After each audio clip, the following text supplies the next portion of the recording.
गौतम बुद्ध ऐसे हैं जैसे हिमाच्छादित हिमालय। पर्वत तो और भी हैं, हिमाच्छादित पर्वत और भी हैं, पर हिमालय अतुलनीय है, उसकी कोई उपमा नहीं। हिमालय बस हिमालय जैसा है, गौतम बुद्ध बस गौतम बुद्ध जैसे। पूरी मनुष्य जाति के इतिहास में वैसा महिमापूर्ण नाम दूसरा नहीं।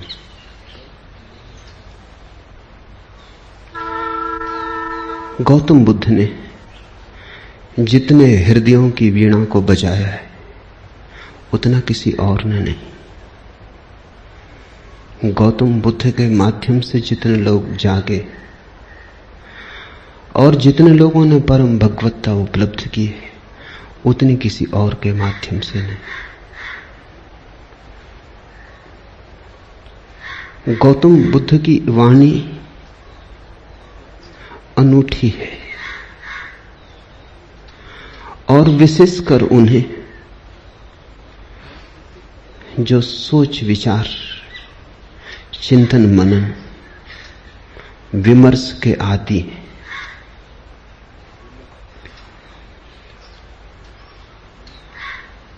हृदय से भरे हुए लोग सुगमता से परमात्मा की तरफ चले जाते हैं, लेकिन हृदय से भरे हुए लोग कहां हैं? और हृदय से भरने का कोई उपाय भी तो नहीं है। हो तो हो, न हो तो न हो। ऐसी आकस्मिक नैसर्गिक बात पर निर्भर नहीं रहा जा सकता। बुद्ध ने उनको चेताया जिनको चेताना सर्वाधिक कठिन है। विचार से भरे लोग, बुद्धिवादी, चिंतन मननशील, प्रेम और भाव से भरे लोग तो परमात्मा की तरफ सरलता से झुक जाते हैं, उन्हें झुकाना नहीं पड़ता। उनसे कोई ना भी कहे तो भी वे पहुंच जाते हैं, उन्हें पहुंचाना नहीं पड़ता। लेकिन वे तो बहुत थोड़े हैं और उनकी संख्या रोज थोड़ी होती गई है। उंगलियों पर गिने जा सके ऐसे लोग हैं। मनुष्य का विकास मस्तिष्क की तरफ हुआ है, मनुष्य मस्तिष्क से भरा है। इसलिए जहां जीसस हार जाएं, जहां कृष्ण की पकड़ न बैठे, वहां भी बुद्ध नहीं हारते। वहां भी बुद्ध प्राणों की अंतरतम में पहुंच जाते। बुद्ध का धर्म बुद्धि का धर्म कहा गया है। बुद्धि पर उसका आदि तो है, अंत नहीं। शुरुआत बुद्धि से है, प्रारंभ बुद्धि से है, क्योंकि मनुष्य वहां खड़ा है। लेकिन अंत उसका बुद्धि में नहीं। अंत तो परम अतिक्रमण है, जहां सब विचार खो जाते, सब बुद्धिमत्ता विसर्जित हो जाती, जहां केवल साक्षी, मात्र साक्षी शेष रह जाता है। लेकिन बुद्ध का प्रभाव उन लोगों में तत्क्षण अनुभव होता है जो सोच विचार में कुशल है। बुद्ध के साथ मनुष्य जाति का एक नया अध्याय शुरू हुआ। 2500 वर्ष पहले बुद्ध ने वह कहा जो आज भी सार्थक मालूम पड़ेगा और जो आने वाली सदियों तक सार्थक रहेगा।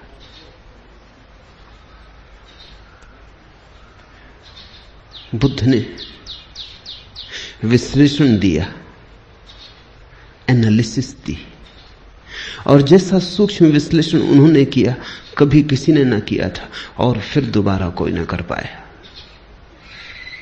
उन्होंने जीवन की समस्या के उत्तर शास्त्र से नहीं दिए, विश्लेषण की प्रक्रिया से दिए। बुद्ध धर्म के पहले वैज्ञानिक, उनके साथ श्रद्धा और आस्था की जरूरत नहीं, उनके साथ तो समझ पर्याप्त है। अगर तुम समझने को राजी हो तो तुम बुद्ध की नौका में सवार हो जाओगे। अगर श्रद्धा भी आएगी तो समझ की छाया होगी, लेकिन समझ के पहले श्रद्धा की मांग बुद्ध की नहीं। बुद्ध ये नहीं कहते कि जो मैं कहता हूं भरोसा कर लो। बुद्ध कहते हैं सोचो, विचारो, विश्लेषण करो, खोजो, पाओ अपने अनुभव से तो भरोसा कर लेना। दुनिया के सारे धर्मों ने भरोसे को पहले रखा है, सिर्फ बुद्ध को छोड़कर। दुनिया के सारे धर्मों में श्रद्धा प्राथमिक है, फिर ही कदम उठेगा। बुद्ध ने कहा अनुभव प्राथमिक है, श्रद्धा आनुषांगिक है। अनुभव होगा तो श्रद्धा होगी, अनुभव होगा तो आस्था होगी। इसलिए बुद्ध कहते हैं आस्था की कोई जरूरत नहीं है, अनुभव के साथ अपने से आ जाएगी, तुम्हें लानी नहीं। और तुम्हारी लाई हुई आस्था का मूल्य भी क्या हो सकता है? तुम्हारी लाई आस्था के पीछे भी छिपे होंगे तुम्हारे संदेह। तुम आरोपित भी कर लोगे विश्वास को, तो भी विश्वास के पीछे अविश्वास खड़ा होगा। तुम कितनी ही दृढ़ता से भरोसा करना चाहो, लेकिन तुम्हारी दृढ़ता कपती रहेगी और तुम जानते रहोगे कि जो तुम्हारे अनुभव में नहीं उतरा है उसे तुम चाहो भी तो भी कैसे मान सकते हो, मान भी लो तो भी कैसे मान सकते हो। तुम्हारा ईश्वर कोरा शब्द जाल होगा जब तक अनुभव की किरण न उतरी हो। तुम्हारे मोक्ष की धारणा मात्र शाब्दिक होगी जब तक मुक्ति का थोड़ा स्वाद तुम्हें न लगा हो। बुद्ध ने कहा मुझ पर भरोसा मत करना, मैं जो कहता हूं उस पर इसलिए भरोसा मत करना कि मैं कहता हूं। सोचना, विचारना, जीना तुम्हारे अनुभव की कसौटी पर सही हो जाए तो ही सही है, मेरे कहने से क्या सही होगा। बुद्ध के अंतिम वचन हैं अपदीपो भव, अपने दिए खुद बनना। और तुम्हारी रोशनी में तुम्हें जो दिखाई पड़ेगा फिर तुम करोगे भी क्या? आस्था ना करोगे तो करोगे क्या? आस्था सहज होगी, उसकी बात ही उठानी व्यर्थ है। बुद्ध का धर्म विश्लेषण का धर्म है, लेकिन विश्लेषण से शुरू होता है, समाप्त नहीं होता। वहां समाप्त तो परम संश्लेषण पर होता है। बुद्ध का धर्म संदेह का धर्म है, लेकिन संदेह से यात्रा शुरू होती है, समाप्त नहीं होती। समाप्त तो परम श्रद्धा पर होती। इसलिए बुद्ध को समझने में बड़ी भूल हुई, क्योंकि बुद्ध संदेह की भाषा बोलते हैं तो लोगों ने समझा ये संदेहवादी है। हिंदू तक न समझ पाए, जो जमीन पर सबसे ज्यादा पुरानी कौम। बुद्ध निश्चित ही बड़े अनूठे रहे होंगे, तभी तो हिंदू तक समझने से चूक गए। हिंदुओं तक कोई आदमी खतरनाक लगा, घबराने वाला लगा। हिंदुओं को भी लगा कि ये तो सारे आधार गिरा देगा धर्म के। और यही आदमी है जिसने धर्म के आधार पहली दफा ढंग से रखे। श्रद्धा पर भी कोई आधार रखा जा सकता है, अनुभव पर ही आधार रखा जा सकता है। अनुभव की छाया की तरह श्रद्धा उत्पन्न होती। श्रद्धा अनुभव की सुगंध है, और अनुभव के बिना श्रद्धा अंधी है। और जिस श्रद्धा के पास आंख ना हो, उससे तुम सत्य तक पहुंच पाओगे? बुद्ध ने बड़ा दुस्साहस किया। बुद्ध जैसे व्यक्ति पर भरोसा करना एकदम सुगम होता है। उसके उठने बैठने में प्रामाणिकता होती है, उसके शब्द शब्द में वजन होता है, उसके होने का पूरा ढंग स्वयं सिद्ध होता है। उस पर श्रद्धा आसान हो जाती है। लेकिन बुद्ध ने कहा तुम मुझे अपनी बैसाखी मत बनाना। तुम अगर लंगड़े हो, मेरी बैसाखी के सहारे चल लिए, कितनी दूर चलोगे, मंजिल तक न पहुंच पाओगे। आज मैं साथ हूं, कल मैं साथ न रहूंगा, फिर तुम्हें अपने ही पैरों पर चलना है। मेरी रोशनी से मत चलना, क्योंकि थोड़ी देर को संग साथ हो गया है अंधेरे जंगल में, तो मेरी रोशनी में थोड़ी देर रोशन हो लोगे, फिर हमारे रास्ते अलग हो जाएंगे। मेरी रोशनी मेरे साथ होगी, तुम्हारा अंधेरा तुम्हारे साथ होगा। अपनी रोशनी पैदा करो, अप दीपो भव। ये बुद्ध का धम्मपद। कैसे वो रोशनी पैदा हो सकती है अनुभव की, उसका विश्लेषण है। श्रद्धा की कोई मांग नहीं है, श्रद्धा की कोई आवश्यकता भी नहीं है। इसलिए बुद्ध को लोगों ने नास्तिक कहा, क्योंकि बुद्ध ने यह भी नहीं कहा कि तुम परमात्मा पर श्रद्धा करो। तुम कैसे करोगे श्रद्धा? तुम्हें पता होता तो तुम श्रद्धा करते ही, तुम्हें पता नहीं है। इस अज्ञान में तुम कैसे श्रद्धा करोगे? और अज्ञान में तुम जो श्रद्धा बांध भी लोगे, वो तुम्हारी अज्ञान के ईंटों से बना हुआ भवन होगा। उसे तुम परमात्मा का मंदिर कैसे कहोगे? वो तुमने भय में बना लिया होगा।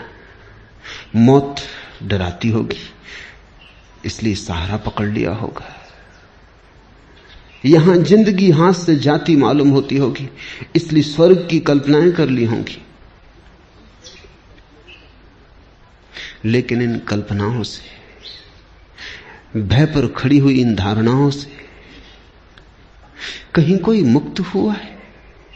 इसी से ही तो आदमी पंगु है, इससे ही तो आदमी पक्षाघात में दबा है। इसलिए बुद्ध ने ईश्वर की बात नहीं की। एच.जी. वेल्स ने बुद्ध के संबंध में कहा है कि पृथ्वी पर इस जैसा ईश्वरीय व्यक्ति और इस जैसा ईश्वर विरोधी व्यक्ति एक साथ पाना कठिन। So god like and so godless. अगर तुम ईश्वरीय प्रतिभाओं को खोजने निकलो तो तुम बुद्ध से ज्यादा ईश्वरीय प्रतिभा कहां पाओगे? सो गॉडलेस, और फिर भी इतना ईश्वर शून्य, ईश्वर की बात ही नहीं की। इस शब्द को ही गंदा माना, इस शब्द का उच्चार नहीं किया। इससे यह मत समझ लेना कि ईश्वर विरोधी थे बुद्ध।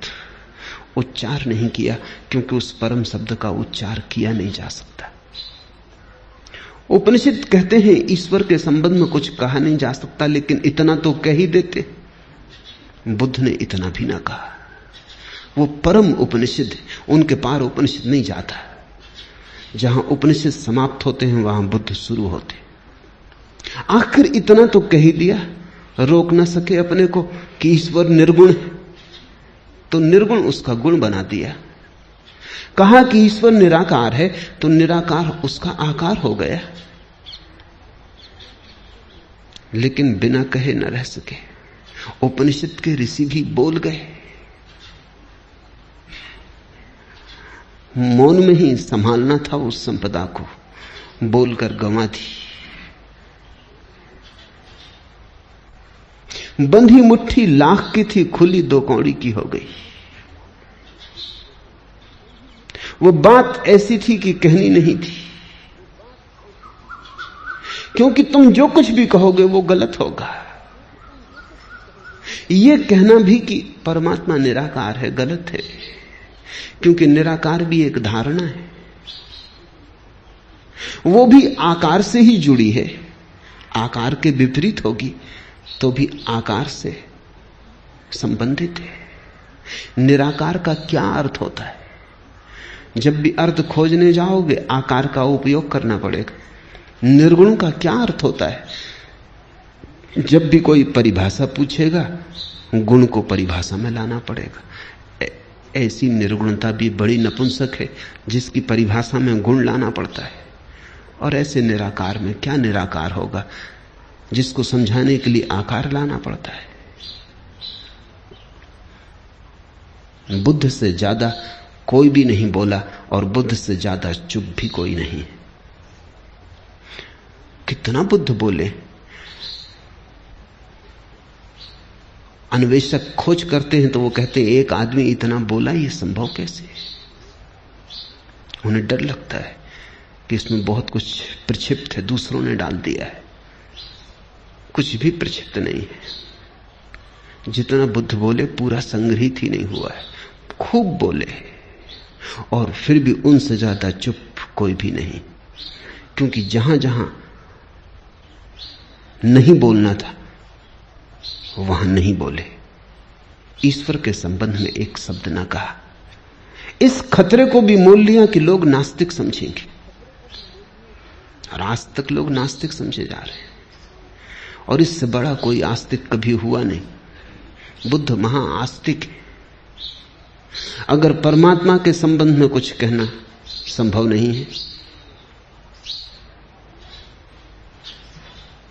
तो फिर बुद्ध ने ही कुछ कहा, चुप रह के इशारा किया।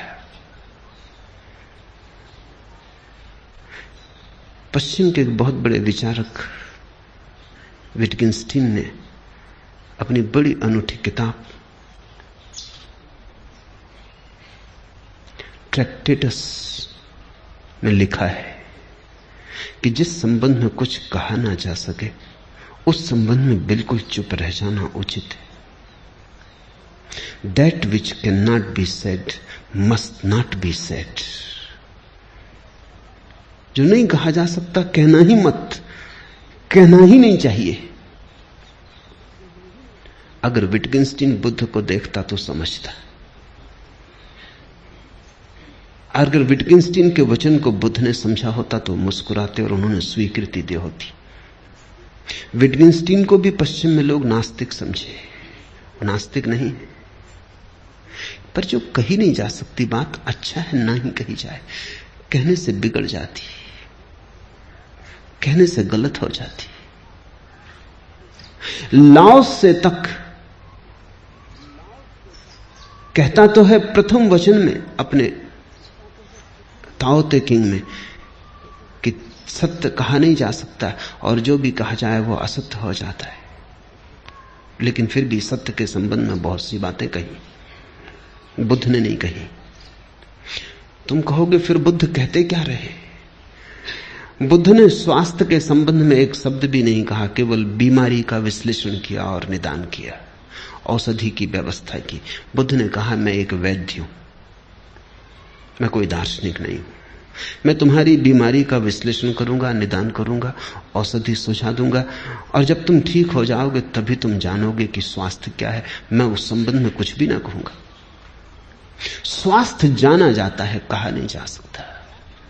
बीमारी मिटाई जा सकती है, बीमारी समझाई जा सकती है, बीमारी बनाई जा सकती है, बीमारी का इलाज हो सकता है, सही हो सकता है, गलत हो सकता है, बीमारी के साथ बहुत कुछ हो सकता है। स्वास्थ्य जब बीमारी नहीं होती तब जो शेष रह जाता है वही, उस तरफ केवल इशारे हो सकते हैं, मौन इंगित हो सकते हैं, वे भी प्रत्यक्ष नहीं, बड़े परोक्ष।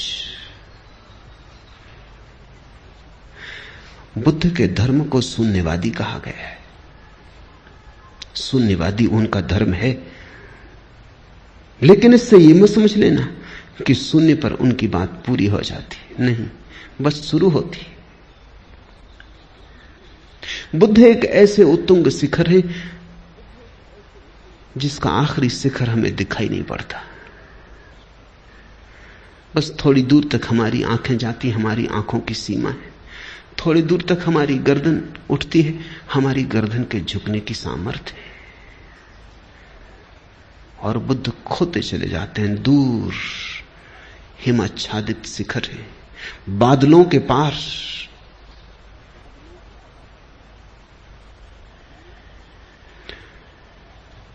उनका प्रारंभ तो दिखाई पड़ता है, उनका अंत दिखाई नहीं पड़ता। यही उनकी महिमा है। और प्रारंभ को जिन्होंने अंत समझ लिया वो भूल में पड़ गए। प्रारंभ से शुरू करना, लेकिन जैसे जैसे तुम शिखर पर उठने लगोगे और आगे दिखाई पड़ने लगा। और आगे दिखाई पड़ने लगेगा। बहुत लोग बोले, बहुत लोगों ने मनुष्य के रोग का विश्लेषण किया है, लेकिन ऐसा सचोट नहीं। बड़े सुंदर ढंग से लोगों ने बातें कही, बड़े गहरे प्रतीक उपाय में लाए, पर बुद्ध के कहने का ढंग ही और, अंदाजे बयां और। जिसने एक बार सुना पकड़ा गया, जिसने एक बार आंख से आंख मिला ली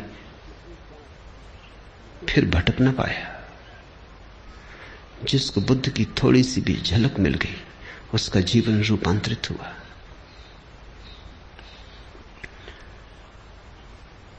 आज से 2500 वर्ष पूर्व जिस दिन बुद्ध का जन्म हुआ, घर में उत्सव मनाया जाता था। सम्राट के घर बेटा पैदा हुआ था, पूरी राजधानी सजी थी। रात भर लोगों ने दिए जलाए, नाचे, उत्सव का क्षण था। बूढ़े सम्राट के घर बेटा पैदा हुआ था, बड़े दिन की प्रतीक्षा पूरी हुई थी, बड़ी पुरानी अभिलाषा थी पूरे राज्य की। मालिक बूढ़ा होता जाता था और नए मालिक की कोई खबर न थी। इसलिए बुद्ध को सिद्धार्थ नाम दिया। सिद्धार्थ का अर्थ होता है अभिलाषा का पूरा हो जाना। पहले ही दिन जब द्वार पर बैंड बाजे बजते थे, शहनाई बजती थी, फूल बरसाए जाते थे महल में, चारों तरफ प्रसाद बंटता था, हिमालय से भागा हुआ एक वृद्ध तपस्वी द्वार पर खड़ा हुआ आकर। उसका नाम था असीता।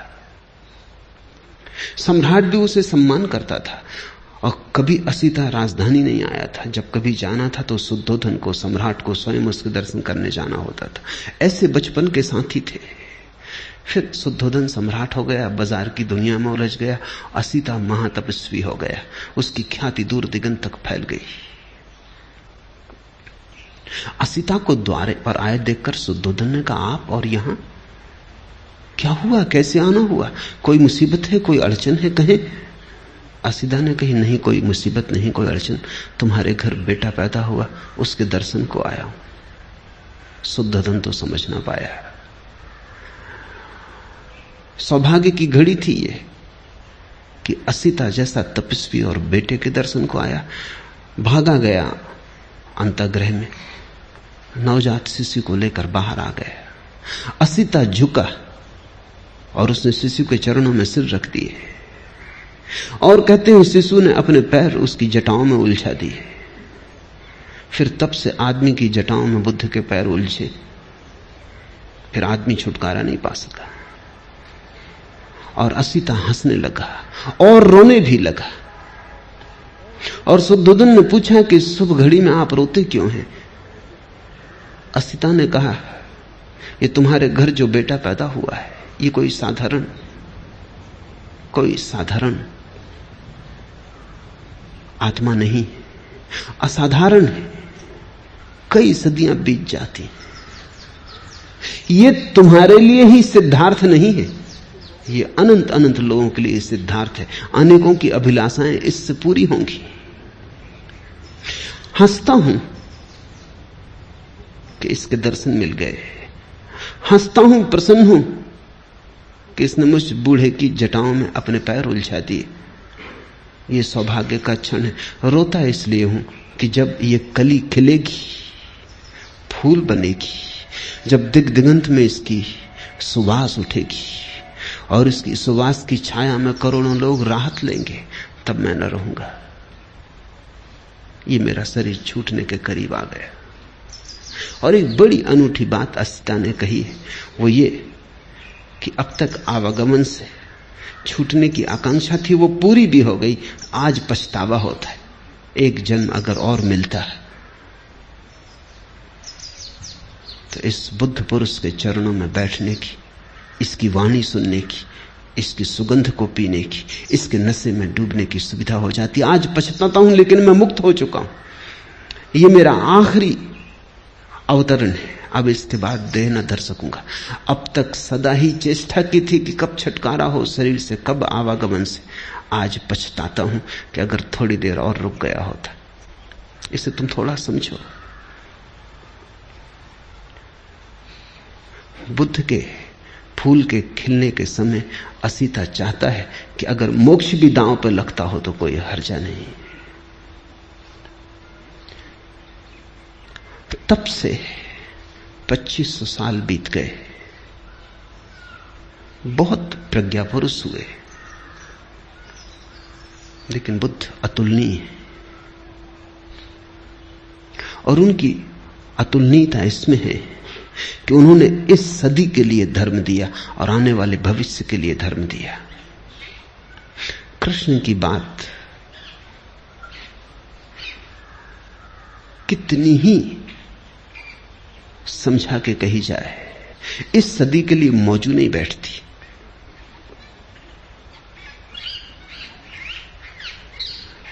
फासला बड़ा हो गया है, बड़ा अंतराल पड़ गया है। कृष्ण ने जिनसे कहा था उनके मनों में और जिनके मन आज उसे सुनेंगे, बड़ा अंतर है। बुद्ध की कुछ बात ऐसी है कि ऐसा लगता है अभी अभी उन्होंने कही। बुद्ध की बात को समसामयिक बनाने की जरूरत नहीं है, वो समसामयिक है, वो कंटेम्पररी है।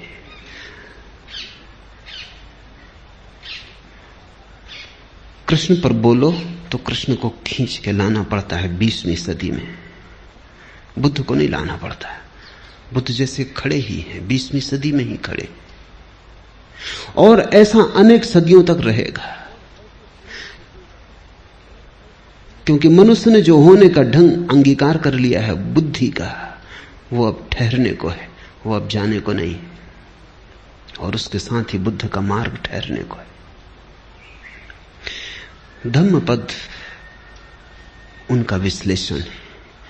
उन्हें जो जीवन की समस्याओं की गहरी छानबीन की है, उसका विश्लेषण है। एक एक शब्द को गौर से समझने की कोशिश करना, क्योंकि ये कोई सिद्धांत नहीं है जिन पर तुम श्रद्धा कर लो। ये तो निष्पत्तियां हैं प्रयोग की। अगर तुम भी इनके साथ विचार करोगे तो ही इन्हें पकड़ पाओगे। ये आंख बंद करके स्वीकार कर लेने का सवाल नहीं है, ये तो बड़े सोच विचार मनन का सवाल है।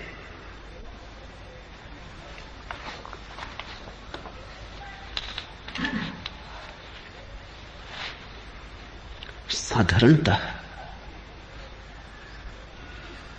आदमी की जिंदगी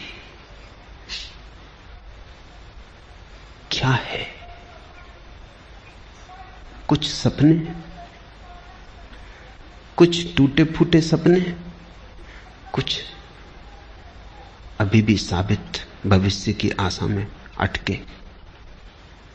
आदमी की जिंदगी क्या है? अतीत के खंडहर, भविष्य की कल्पनाएं। आदमी का पूरा होना क्या है? चले जाते, उठते हैं, बैठते हैं, काम करते हैं, कुछ पक्का पता नहीं क्यों, कुछ साफ जाहिर नहीं कहां जा रहे, बहुत जल्दी में भी जा रहे हैं, बड़ी पहुंचने की तीव्र उत्कंठा है, लेकिन कुछ पक्का नहीं कहां पहुंचना चाहते, किस तरफ जाते हो। कल मैं एक गीत पढ़ता था शाहिर का, न कोई ज्यादा न कोई मंजिल न रोशनी का सुराग, न कोई ज्यादा न कोई मंजिल न रोशनी का सुराग, भटक रही है खलाओं में जिंदगी मेरी। न कोई रास्ता, न कोई मंजिल, रोशनी का सुराग भी नहीं, कोई एक किरण भी नहीं, और पूरी जिंदगी अंधेरी घाटियों में, शून्य में भटक रही है। भटक रही है खलाओं में जिंदगी मेरी। ऐसी ही मनुष्य की दशा है सदा से।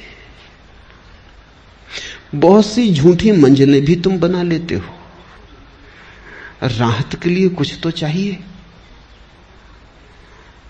सत्य बहुत कड़वा है, और अगर सत्य के साथ तुम खड़े हो जाओ तो खड़े होना भी मुश्किल मालूम होगा। सिगमंड फ्रायड ने कहा है कि आदमी बिना झूठ के जी नहीं सकता। झूठ सहारा है। तो हम झूठी मंजिलें बना लेते हैं। असली मंजिल का तो कोई पता नहीं। बिना मंजिल के जीना असंभव।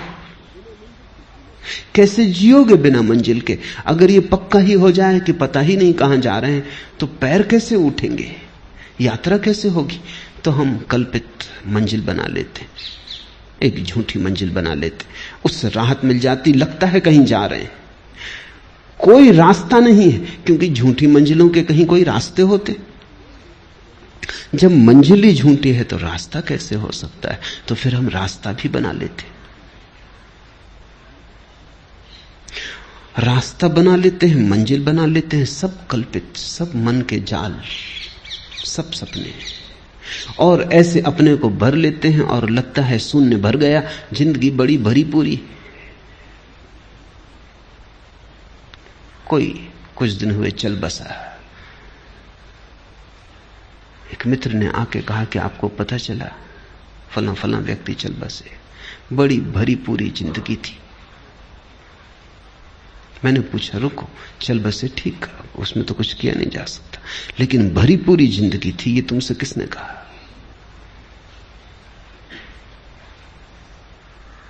शायद उन्होंने सोच के कहा भी नहीं था। थोड़े झिझके कहा, मैं तो ऐसे ही कह रहा था, कहने की बात थी। पर मैंने कहा तो तुम भी सोचते होगे कि बड़ी भरी पूरी जिंदगी थी, मैं उनको जानता हूं। और अगर तुम मुझसे पूछो तो कुछ भी नहीं हुआ, क्योंकि वो मरे हुए ही थे। अब मरा हुआ मर जाए, इसमें कौन सी बड़ी घटना हो गई? जिंदा वो कभी थे नहीं, क्योंकि जिंदगी तो सत्य के साथ ही उपलब्ध होती है, और कोई जिंदगी नहीं है। लेकिन जो झूठ के साथ जी रहा है वो भी सोचता है जिंदगी भरी पूरी। कितने झूठ तुमने बना रखे। लड़का बड़ा होगा, शादी होगी, बच्चे होंगे, धन कमाएगा, यश पाएगा, और तुम मर रहे हो। और तुम्हारे बाप भी ऐसे ही मरे कि तुम बड़े होगे, कि शादी होगी, कि धन कमाओगे, और तुम्हारा लड़का भी ऐसे ही मरेगा। जिंदगी बड़ी भरी पूरी जा रही है। बाप बेटे के लिए मर जाता है, बेटा अपने बेटे के लिए मर जाता है, ऐसा एक दूसरे पे मरते चले जाते। कोई जीता नहीं। मरना इतना आसान, जीना इतना कठिन। लोग सोचते हैं मौत बड़ी दुस्तर है, गलत सोचते हैं। मौत में क्या दुस्तरता है, क्षण में मर जाते हो। जिंदगी दुस्तर है, 70 साल जीना होता है, और बिना झूठ के तुम जीना नहीं जानते हो, तो तुम 1000 तरह के झूठ खड़े कर लेते हो। यश, पद, प्रतिष्ठा, सफलता, धन। जब इनसे चूक जाते हो तो धर्म, मोक्ष, स्वर्ग, परमात्मा, आत्मा, ध्यान, समाधि, पर तुम कुछ ना कुछ ताकि अपने को भरे रखो। और ध्यान रखना, बुद्ध का सारा जोर झूठ से खाली हो जाने पर है। सत्य से भरना थोड़ी पड़ता है। झूठ से खाली हुए तो जो शेष रह जाता है वही सत्य है। गई बीमारी, जो बचा वही स्वास्थ्य है।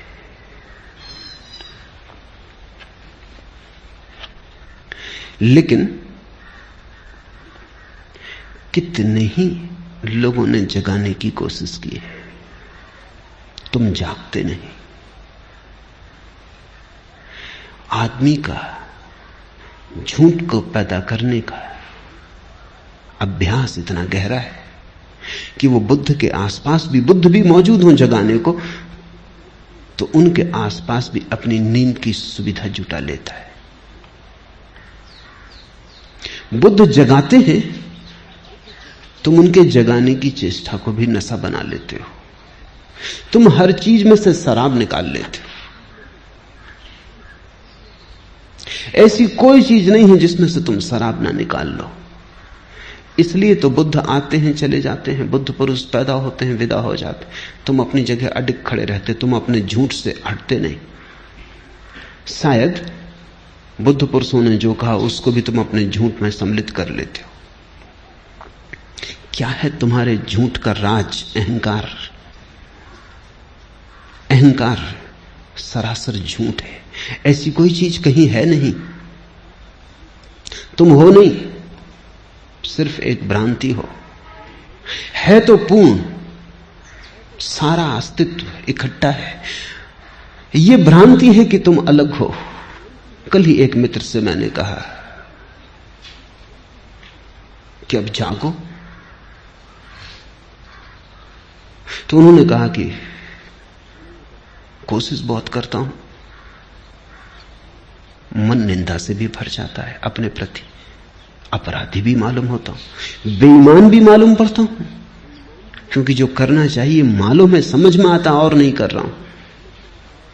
तो मैंने उनसे कहा तुम एक ही कृपा करो, ये करने का ख्याल छोड़ दो, क्योंकि उसने पैदा किया,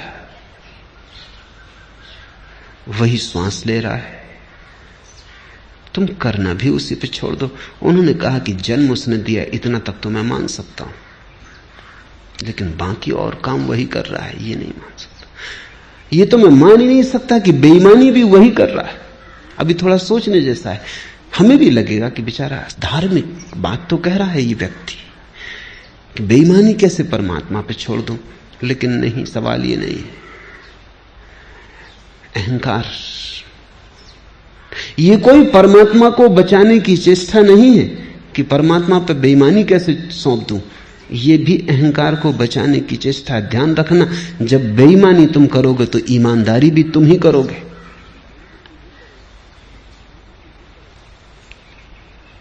लेकिन जब जन्म भी तुम्हारा अपना नहीं है और मौत भी तुम्हारी अपनी नहीं है, तो दोनों के बीच में तुम्हारा अपना कुछ कैसे हो सकता है? जब दोनों छोर पर आए, जब जन्म के पहले कोई और के हाथ में तुम हो, मौत के बाद किसी और के हाथ में, तो ये बीच की थोड़ी सी जो घड़ियां हैं, इनमें तुम अपने को सोच लेते हो अपने हाथ में, वही भ्रांति हो जाती है। वही अहंकार तुम्हें जगने नहीं देता, वही अहंकार सोने की नई तरकीबें और व्यवस्थाएं खोज लेता है। इसलिए बुद्ध पुरुष आते हैं, उनके तीर ठीक तर्कस से तुम्हारे हृदय की तरफ निकलते, पर तुम बचा जाते हो। हजारों खिज्र पैदा कर चुकी है नस्ल आदम की। आदमी ने कितने बुद्ध पुरुष पैदा किए, हजारों खिज्र, पैगंबर, तीर्थंकर, हजारों खिज्र पैदा कर चुकी है नस्ल आदम की। ये सब तस्लीम, लेकिन आदमी अब तक भटकता है। ये सब तस्लीम, ये सब स्वीकार कि हजारों बुद्ध पुरुष हुए, पर इससे क्या फर्क पड़ता है? आदमी अब तक भटकता है। आदमी भटकना चाहता है? कहता तो आदमी यही है कि भटकना नहीं चाहता। कहते तो तुम मेरे पास यही हो, शांत होना चाहते हैं, सत्य होना चाहते हैं, सरल होना चाहते, लेकिन सच में तुम होना चाहते हो, या कि सरलता के नाम पर तुम नई जटिलता खोज रहे हो, या सत्य के नाम पर तुमने नए झूठों की तलाश शुरू की है, या शांति के नाम पर अब तुमने एक नया रोग पाला, अब तुम शांति के नाम पर अशांत होने को उत्सुक हुए। साधारण आदमी अशांत होता है, सिर्फ शांति की तो कम से कम चिंता नहीं होती। अब तुम शांति के लिए भी चिंतित हो। पुरानी अशांति तो बरकरार, अब तुम और धन करोगे, उसमें गुणनफल करोगे। अब तुम कहोगे कि शांति भी चाहिए, अब एक नई अशांति जुड़ी कि शांति नहीं। झूठ तो तुम थे, अब तुम कहते हो सत्य खोजेंगे। अब तुम सत्य के नाम पर कुछ नए झूठ ईजाद करोगे, स्वर्ग के, मोक्ष के, नरक के, परमात्मा के, आकाश के। मंदिरों में जाओ, स्वर्गों के नक्शे टंगे, पहला स्वर्ग, दूसरा स्वर्ग, पहला खंड, दूसरा खंड, तीसरा खंड, सचखंड तक नक्शे टंगे हुए। आदमी की मूढ़ता की कोई सीमा है, कोई अंत है? अपने घर का भी नक्शा भी तुमसे बनेगा नहीं। अपना भी नक्शा तुम बना ना सकोगे कि तुम क्या हो, कहां हो, कौन हो। तुमने स्वर्ग के नक्शे बना लिए।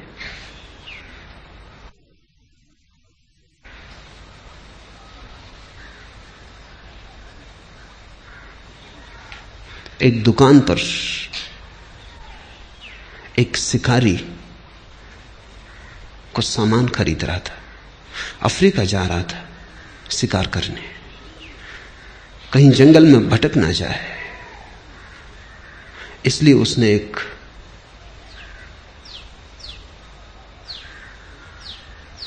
यंत्र खरीदा, दिशा सूचक यंत्र, कंपास। और तो सब ठीक था, उसने खोल के देखा, लेकिन कंपास में पीछे एक आईना भी लगा था। ये उसकी समझ में ना आया। कभी कोई कंपास है या किसी स्त्री का साज श्रृंगार का सामान, इसमें आईना किस लिए लगा है? ये दिशा सूचक यंत्र है, इसमें आईने की क्या जरूरत? उसने दुकानदार से पूछा कि और सब तो ठीक है, लेकिन ये मेरी समझ में नहीं आया कि इसमें आईना क्यों लगा। दुकानदार ने, ये इसलिए कि जब तुम भटक जाओ तो कंपास तो बताएगा स्थान, आईने में तुम देख लेना ताकि पता चल जाए कौन भटक गया है। कहां भटक गए हो ये तो कंपास से पता चल जाए, लेकिन कौन भटक गया है अपना पता नहीं। स्वर्ग के नक्शे बना दिए।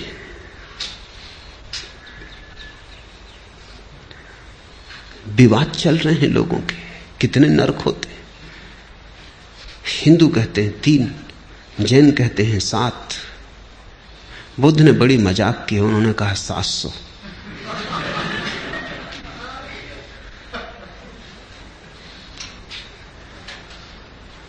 ये मजाक की है, क्योंकि बुद्ध को जरा भी उत्सुकता नहीं इस तरह की मूर्ताओं में। लेकिन मजाक भी नहीं समझ पाते लोग। बुद्ध के मानने वाले हैं जो कहते हैं कि नहीं 700 ही होते हैं, इसलिए कहे। मैं तुमसे कहता हूं 7000।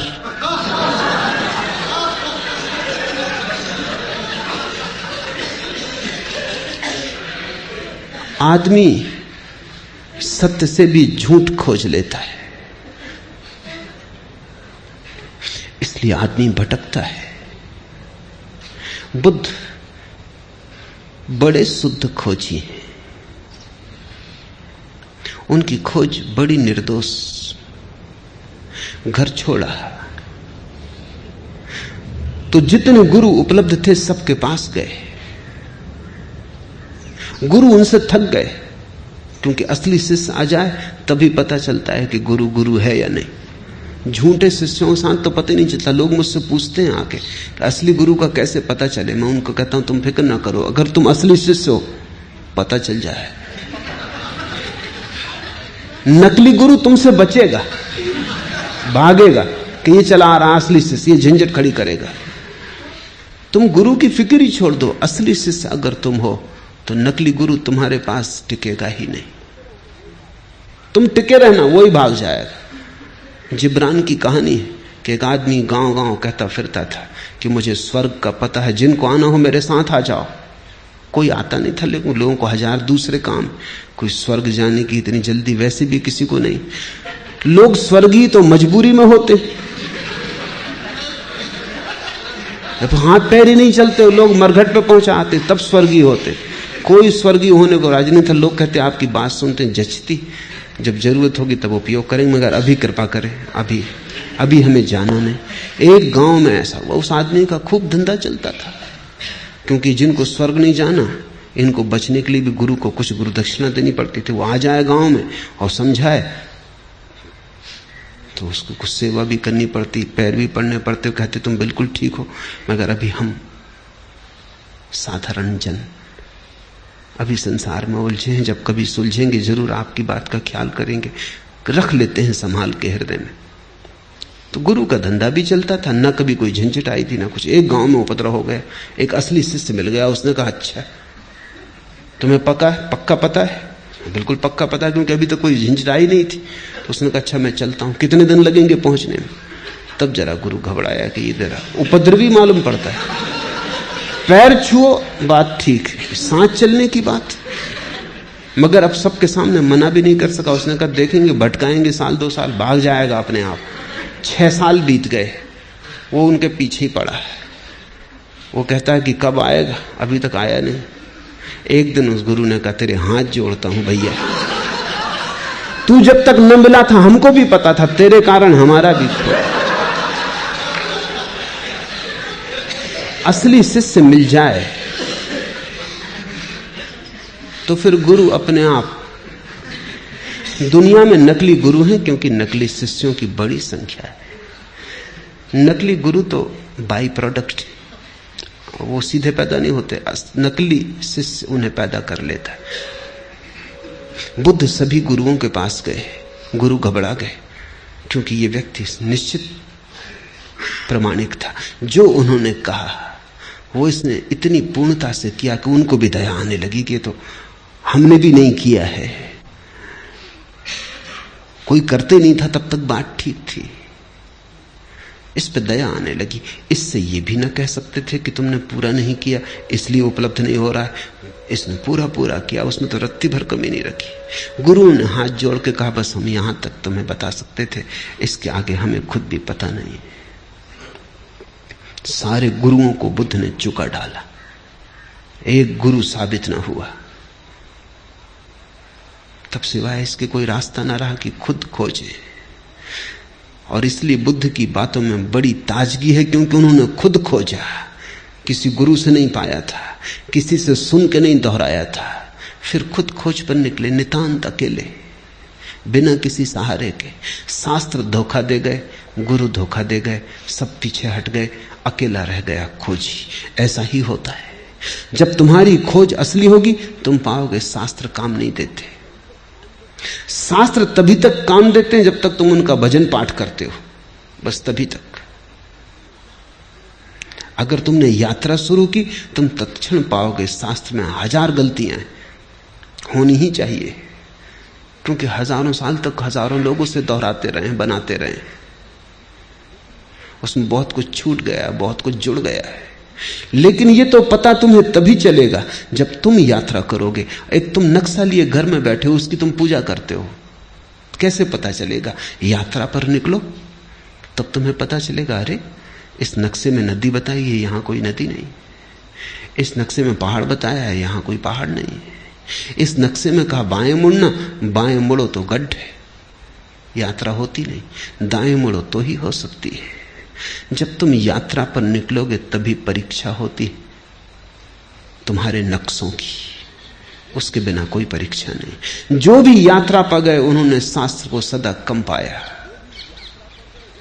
जो भी यात्रा पर गए उन्होंने गुरुओं को कम पाया, जो भी यात्रा पर गए उन्हें एक बात अनिवार्य रूपेण पता चली कि प्रत्येक को अपना मार्ग स्वयं ही खोजना पड़ता है। दूसरे से सहारा मिल जाए बहुत, पर कोई दूसरा तुम्हें मार्ग नहीं दे सकता, क्योंकि दूसरा जिस मार्ग पर चला था तुम उस पर कभी भी ना चलोगे। वो उसके लिए था, वो उसका था, वो उसके स्वभाव में अनुकूल बैठता था। और प्रत्येक व्यक्ति अद्वितीय है। बुद्ध ने यह घोषणा की कि प्रत्येक व्यक्ति अद्वितीय है, इसलिए एक ही राजपथ पर सभी नहीं जा सकते, सबकी अपनी पगडंडी होगी। इसलिए सद्गुरु तुम्हें रास्ता नहीं देता, केवल रास्ते को समझने की परख देता है। सद्गुरु तुम्हें विस्तार के नक्शे नहीं देता, केवल रोशनी देता है ताकि तुम खुद विस्तार देख सको, नक्शे तय कर सको, क्योंकि नक्शे रोज बदल रहे हैं। जिंदगी कोई स्थिर बात नहीं है, जड़ नहीं है, जिंदगी प्रवाह है। जो कल था वो आज नहीं है, जो आज है वो कल नहीं होगा। सद्गुरु तुम्हें प्रकाश देता, रोशनी देता, दिया देता हाथ में कि ये दिया ले लो, अब तुम खुद खोजो और निकल जाओ। और ध्यान रखना, खुद खोजने से जो मिलता है वही मिलता है, जो दूसरा दे दे वो मिला हुआ है ही नहीं। दूसरे का दिया छीना जा सकता है, खुद का खोजा भर नहीं छीना जा सकता। और जो छिन जाए वो कोई अध्यात्म है, जो छीना ना जा सके वही।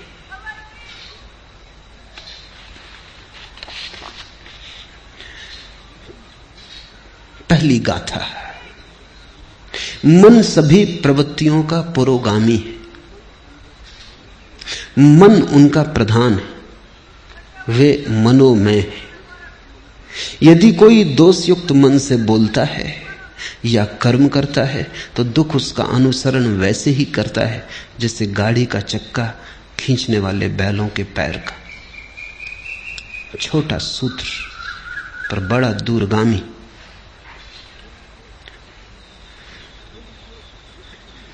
ध्यान रखना, बुद्ध किसी शास्त्र को नहीं दोहरा रहे हैं, बुद्ध से शास्त्र पैदा हो रहा है। मन सभी प्रवृत्तियों का पुरोगामी है। कोई भी वृत्ति उठती है, राह पर तुम खड़े हो, एक सुंदर कार निकली, क्या हुआ तुम्हारे मन में? एक छाप पड़ी, एक काली कार निकली, एक प्रतिबिंब गूंजा। कार के निकलने से वासना पैदा नहीं होती। अगर तुम देखते रहो और तुम्हारा देखना ऐसा ही तटस्थ हो जैसे कैमरे की आंख होती, कैमरे के सामने से भी कार निकल जाए, वो फोटो भी उतार देगा, तो भी कार खरीदने नहीं जाएगा और न सोचेगा कि कार खरीदनी है।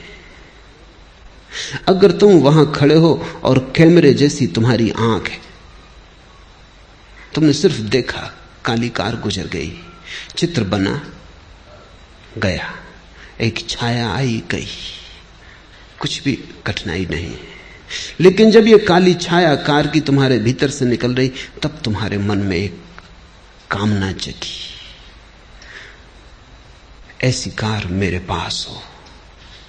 मन में एक विकार उठा, एक लहर उठी, जैसे पानी में किसी ने कंकड़ फेंका और लहर उठी। कार तो जा चुकी, अब लहर तुम्हारे साथ है। अब ये लहर तुम्हें चलाएगी, तुम धन कमाने में लगोगे, या तुम चोरी करने में लगोगे, या किसी की जेब काटोगे। अब तुम कुछ करोगे। अब वृत्ति ने तुम्हें पकड़ा। अब वृत्ति तुम्हारी कभी क्रोध करवाएगी अगर कोई बाधा डालेगा। अगर कोई मार्ग में आएगा तो तुम हिंसा करने को उतारू हो जाओगे, मरने मारने को उतारू हो जाओगे। अगर कोई सहारा देगा तो तुम मित्र हो जाओगे, कोई बाधा देगा तो शत्रु हो जाओगे। अब तुम्हारी रातें इसी सपने से भर जाएंगी। बस ये कार तुम्हारे आसपास घूमने लगेगी। जब तक ये ना हो जाए तुम्हें चैन ना मिलेगा। और मजा ये है कि वर्षों की मेहनत के बाद जिस दिन ये तुम्हारी हो जाएगी, तुम अचानक पाओगे कार तो अपनी हो गई, लेकिन अब इन वर्षों की बेचैनी का अभ्यास हो गया। अब बेचैनी नहीं छोड़ती। कार तो अपनी हो गई लेकिन बेचैनी नहीं जाती, क्योंकि बेचैनी का अभ्यास हो गया। अब तुम इस बेचैनी के लिए नया कोई यात्रा पथ खोजोगे। बड़ा मकान बनाना है, हीरे ज़वारात खरीदने हैं। अब तुम कुछ और करोगे, क्योंकि अब बेचैनी तुम्हारी आदत हो गई। और अब इस बेचैनी का तुम क्या करोगे? इस सालों तक बेचैनी को संभाला, कार तो मिल गई, लेकिन अब कार का मिलना न मिलना बराबर है। अब ये बेचैनी पकड़ गई। इसलिए तो धनी बहुत लोग हो जाते हैं और धनी नहीं हो पाते, क्योंकि जब वे धनी होते हैं तब तक बेचैनी अभ्यास का हो गया उसका। जब तक धनी हुए तब तक चैन से ना रह सके। सोचा कि जब धनी हो जाएंगे तब चैन से रह लेंगे, लेकिन चैन कोई इतनी आसान बात है? अगर बेचैनी का अभ्यास घना हो गया तो धनी तो तुम हो जाओगे, बेचैनी कहां जाएगी? तब और धनी होने की दौड़ लगती और मन कहता और धनी हो जाएं फिर। लेकिन सारा जाल मन का है। बुद्ध ने अपनी एक एक वृत्ति को जांचा और पाया कि वृत्ति मन के सरोवर में उठी लहर है। वृत्ति का मतलब ही लहर होता है। वो मन का कब जाना है। अगर मन निष्कंप रह जाए तो कोई वृत्ति पैदा नहीं होती। अगर मन कब गया तो वृत्ति पैदा हो जाती। फिर कोई फर्क नहीं पड़ता कि किस चीज से कपता है। आज से 2500 साल पहले बुद्ध के समय में कार तो नहीं थी, तो कई नासमझ सोचते हैं कि तब बड़ी शांति थी, क्योंकि कार नहीं थी तो कार की तो चिंता पैदा ही नहीं हो सकती थी। हवाई जहाज नहीं था तो हवाई जहाज खरीदना इसकी चिंता तो पैदा नहीं हो सकती थी। लेकिन तुम गलती में हो, चिंताएं इतनी ही थी क्योंकि किसी के पास शानदार बैलगाड़ी थी, बग्घी थी, वो चिंता पैदा करवाती थी। किसी के पास शानदार घोड़ा था, वो चिंता पैदा करवाता था। चिंता के लिए विषय से कोई फर्क नहीं पड़ता। तुम लहर सरोवर में उठाने के लिए एक कंकड़ फेंको या कोहिनूर हीरा फेंको, इससे कोई फर्क नहीं पड़ता। कोहिनूर हीरा भी वृत्ति उठाता है, साधारण कंकड़ भी उतनी ही वृत्ति उठाता, उतनी लहर उठाता है। पानी फिक्र नहीं करता कि तुमने कोहिनूर फेंका कि कंकड़ फेंका, कुछ फेंका, बस इतना काफी है। मन में कुछ भी फेंका और उपद्रव शुरू हुआ। मन सभी प्रवृत्तियों का पुरोगामी, मन उनका प्रधान है, वे मनोमय है। यदि कोई दोषयुक्त मन से बोलता है या कर्म करता है तो दुख उसका अनुसरण वैसे ही करता है जैसे गाड़ी का चक्का खींचने वाले बैलों के पैर का। बुद्ध ने एक सूत्र पाया, जीवन में दुख है, हम भी जीवन में दुखी हैं। और जब हमें दुख पकड़ता है तो हम पूछते हैं किसने दुख पैदा किया, कौन मेरा दुख पैदा कर रहा है? पत्नी, पति, बेटा, बाप, मित्र, समाज, कौन मेरा दुख पैदा कर रहा है? आर्थिक व्यवस्था, सामाजिक ढांचा, कौन मेरा दुख पैदा कर रहा है? मार्क्स से पूछो तो वो कहता है दुख पैदा हो रहा है क्योंकि समाज का आर्थिक ढांचा गलत है, गरीबी है, अमीरी है, इसलिए दुख पैदा हो रहा है। फ्रायड से पूछो तो वो कहता है दुख इसलिए पैदा हो रहा है कि मनुष्य को अगर उसकी वृत्तियों के प्रति पूरा खुला छोड़ दिया जाए तो वो जंगली जानवर जैसा हो जाता है। दुख पैदा होगा उससे, सभ्यता नष्ट हो जाएगी। अगर उसे संभाला बुझाया जाए, तैयार किया जाए, परिष्कृत किया जाए तो दमन हो जाता है। दमन होने से दुख पैदा होता है। इसलिए फ्रायड ने कहा दुख कभी भी ना मिटेगा। अगर आदमी को बिल्कुल खुला छोड़ दो तो मारकाट हो जाएगी, क्योंकि आदमी के भीतर 1000 तरह की जानवरी वृत्तियां हैं।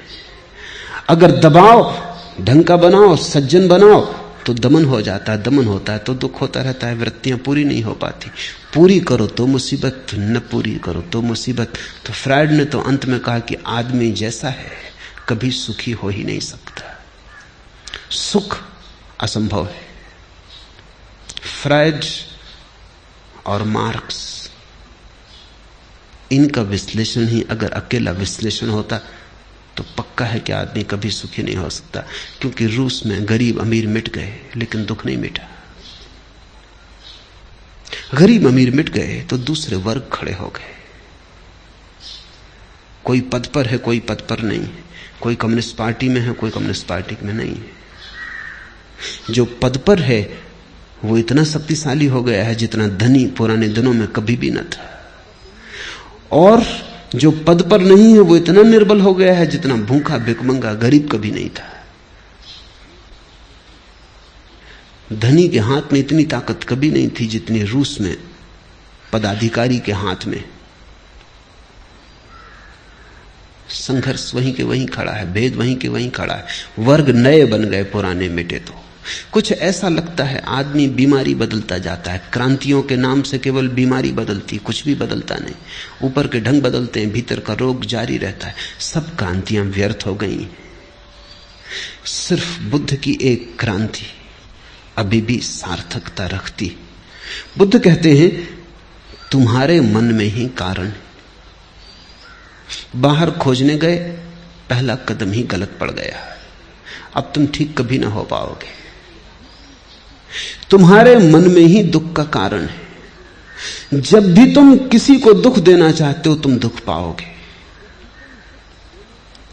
जब भी तुम दुख देने की आकांक्षा से भरे किसी विचार के पीछे जाते हो तुम दुख के बीज बो रहे हो। दूसरे को दुख मिलेगा या नहीं मिलेगा,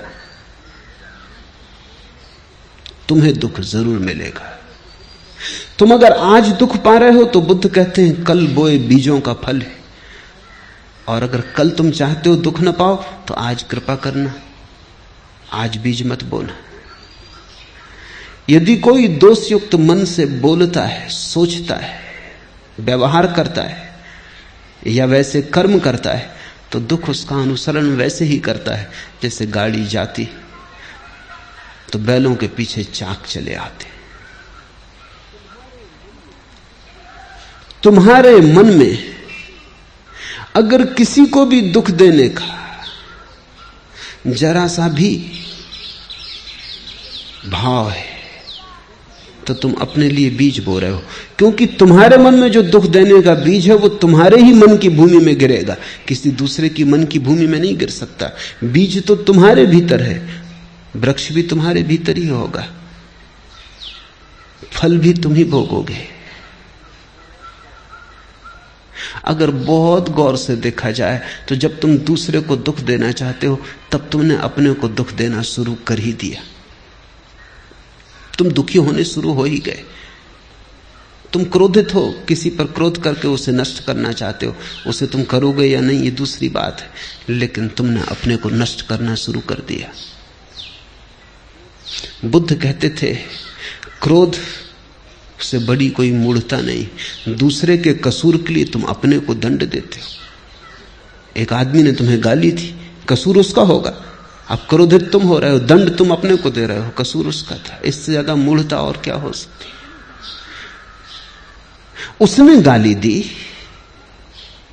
उसकी समस्या है, तुम क्यों बीच में आते हो? तुम गाली मत लो, लेने पर निर्भर है, लेना आवश्यक नहीं। आप मुझे गाली दे सकते हैं लेकिन लेने पर थोड़ी मजबूर कर सकते। देना आपके बस में, लेना मेरे बस में। उस मालकियत को मुझसे कोई कभी नहीं छीन सकता। मैं कह सकता हूं कि नहीं लेता, फिर तुम क्या करोगे? तुम्हारी गाली तुम ही पर लौट जाएगी। तुमने गाली देने के लिए जो तैयारी में दुख भोगा वो भोगा, अब गाली लौटेगी तब तुम जो दुख भोगोगे वो भोगोगे। जब हम किसी चीज को अपने मन के भीतर ले लेते तभी वो सक्रिय हो जाती है और दूसरे से लेने की कोई जरूरत नहीं है। तुम अपने भीतर ही इतने दुख के बीज पैदा करते रहते हो अकारण। मैं कलकत्ते में एक मित्र के घर मेहमान होता था। उनके पास सबसे बढ़िया कोठी है कलकत्ते में, ठीक कहना चाहिए, अब नहीं। अब एक दूसरी कोठी खड़ी हो गई, पड़ोस में ही खड़ी हो गई।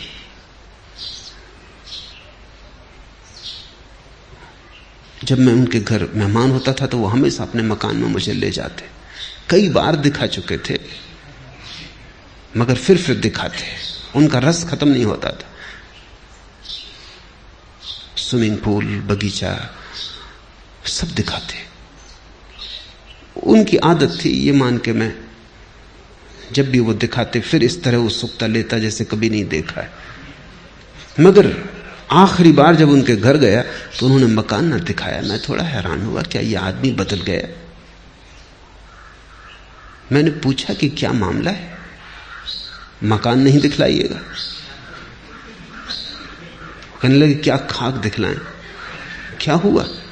देखते नहीं कि बगल में एक बड़ा मकान खड़ा हो गया। जब तक इससे बड़ी कोठी ना कर लूं तब तक अब चैन नहीं। अब क्या दिखाना है? इनका मकान वैसी का वैसा है, क्योंकि बगल का मकान इनके मकान में कुछ फर्क नहीं किया है। इनका मकान ठीक उतना ही सुंदर है जैसा था, लेकिन बगल में एक मकान खड़ा हो गया। बड़ी लकीर किसी ने खींच दी, इनकी लकीर छोटी हो गई बिना छुए। किसी ने छुआ नहीं, हाथ नहीं लगाया, मगर बगल में एक लकीर खड़ी हो गई। उनकी पत्नी ने मुझसे कहा कि कुछ समझाइए इनको, न सोते हैं न चैन, इनकी छाती पे बोझ हो गया है वो बगल का मकान। बगल के मकान वाले को शायद पता भी ना हो कि कोई जला भुंजा जा रहा है, कि कोई मरा जा रहा है। मगर इस आदमी ने अपने भीतर एक बीज बो लिया। ये उस मकान से नहीं आया है, क्योंकि इसकी पत्नी को कोई तकलीफ नहीं, इसकी पत्नी भी वही है, इसे कोई तकलीफ नहीं है। मकान से नहीं आया है, इसके अपने भीतर के मन का रोग है।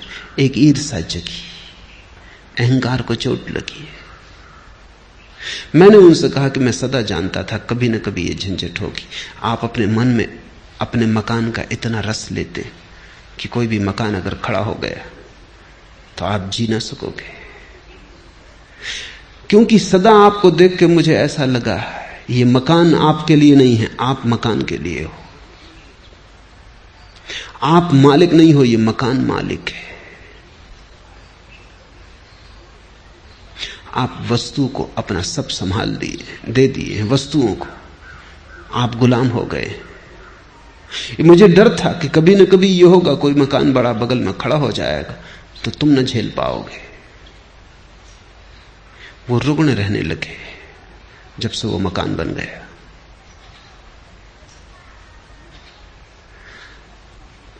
मन में सारा खेल है। यही जिंदगी मुसीबत, यही जिंदगी मसरत, यही जिंदगी हकीकत, यही जिंदगी फसाना। कैसी मन की व्याख्या है, कैसे तुम देखते हो, कैसे तुम सोचते हो, कैसी तुम व्याख्या करते हो जीवन की, सब उस पर निर्भर है। मन सभी प्रवृत्तियों का पुरोगामी है, मन उनका प्रधान है। यदि कोई प्रसन्न मन से बोलता है या कर्म करता है तो सुख उसका अनुसरण करता है। वैसे ही जैसे कभी साथ ना छोड़ने वाली छाया। अगर तुम दुखी हो तो अपने को कारण जानना, अगर सुखी हो तो अपने को कारण जानना। अपने से बाहर कारण को मत ले जाना, वही धोखा है। इसको ही मैं धार्मिक क्रांति कहता हूं। जिस व्यक्ति ने अपने जीवन के सारे कारणों को अपने भीतर देख लिया, वो व्यक्ति धार्मिक हो गया। क्योंकि अब उसके हाथ में है बात। अब दुखी होना हो तो तुम जानते हो कौन से बीज बोने, सुखी होना हो तो जानते हो कौन से बीज बोने। अब कोई मजबूरी न रही। फिर अगर दुख में ही मजा लेना हो तो मजे से बीज बो, कोई बाधा नहीं डाल सकता है। लेकिन एक बात फिर तुम न कर सकोगे कि दुख के तो बीज बो और रोना भी रो कि मैं दुखी क्यों। अपने ही हाथ से जहर पियो और फिर रो कि मैं मर क्यों रहा हूं। मरना हो मजे से जहर पियो, जीना हो मत पियो। तुम्हारे हाथ है, तुम्हारी प्याली है, तुम्हारा जहर है और तुम्ही को जीना या मरना है। उसने मुझे डांटा, मुझे मारा, मुझे जीत लिया, मेरा लूट लिया। जो ऐसी गांठें मन में बनाए रखते उनका वैर शांत नहीं होता। उसने दूसरे पर जिनका सारा जोर है, उसने मुझे डांटा, उसने मुझे मारा, उसने मुझे जीत लिया, मेरा लूट लिया। जो दूसरे पर नजर रखते। बुद्ध का एक शिष्य हुआ पूर्ण काश्यप। वो निश्चित ही पूर्ण हो गया था, इसलिए उसे बुद्ध पूर्ण कहते हैं। फिर एक दिन बुद्ध ने उससे कहा कि पूर्ण, अब तू पूर्ण सच में ही हो गया। अब मेरे साथ साथ डोलने की कोई जरूरत ना रही। अब तू जा,